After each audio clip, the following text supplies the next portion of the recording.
ખેડૂતો સારા ભાવની આશામાં પારંપરિક ખેતી છોડી બાગાયતી ખેતી તરફ વળી રહ્યા છે, પરંતુ બદલાતું ચોમાસું અને ઘટતા ભાવ હવે ખેડૂતો માટે નવી મુશ્કેલી ઊભી કરી રહ્યું છે।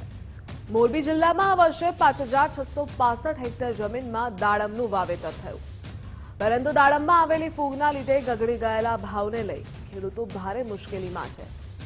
જે ભાવ ગત વર્ષે 50 થી 90 રૂપિયા હતો તે આજે 10 રૂપિયા સુધી ગગડી જતા ખેડૂતો કફોડી હાલતમાં મુકાઈ ગયા અને કોઈ ખેડૂતો દાડમ ગાયોને ખવડાવવા પણ મજબૂર બન્યા છે। ખેડૂતો આ વર્ષે સરકાર તેમને મદદરૂપ થાય તેવી આશા રાખીને બેઠા છે।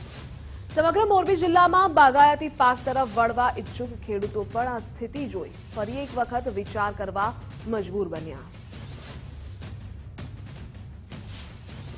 દાડમમાં આ વર્ષે બજાર બહુ ફંગસ આવવાથી તૂટી ગયેલ છે। અત્યારે ખેડૂતની પરિસ્થિતિ એવી છે કે ખેતરેથી વાડીએથી દાડમ ઉતારી અને જીએમ માર્કેટમાં વેચે તો 50 પૈસા રૂપિયો ઘટે છે।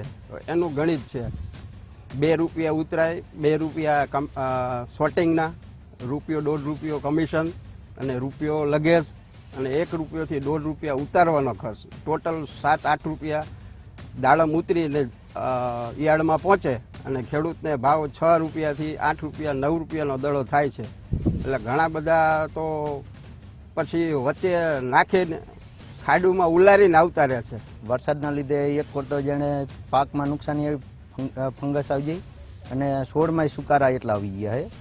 કેટલાય બગીચા તો અડધા ઉપર ખાલી થઈ ગયા છે અને એક કોર અહીંથી ઉતારીને મંદીમાં લઈ જાય તો ભાવ ના આવતા, ભાવમાં અહીંથી લઈ જાય તો એ પહેલે આગલે દી ટોકન લેવા જોઈએ, પછી લેન્ડમાં બીજે દી ઊભું રહેવાનું, પછી ઉતરાય થાય। અહીંયા પાછું ભાવમાં 2 રૂપિયાથી ચાલુ થાય, રૂપિયો 2 રૂપિયાથી 10 રૂપિયા વધીને 25 રૂપિયા લગીને, એમાં કંઈ પોસાતું નથી। જે અહીંયા પોચતી ભાવ કરે છે ને એમાં એને માલમાં પૈસા ઘટે છે।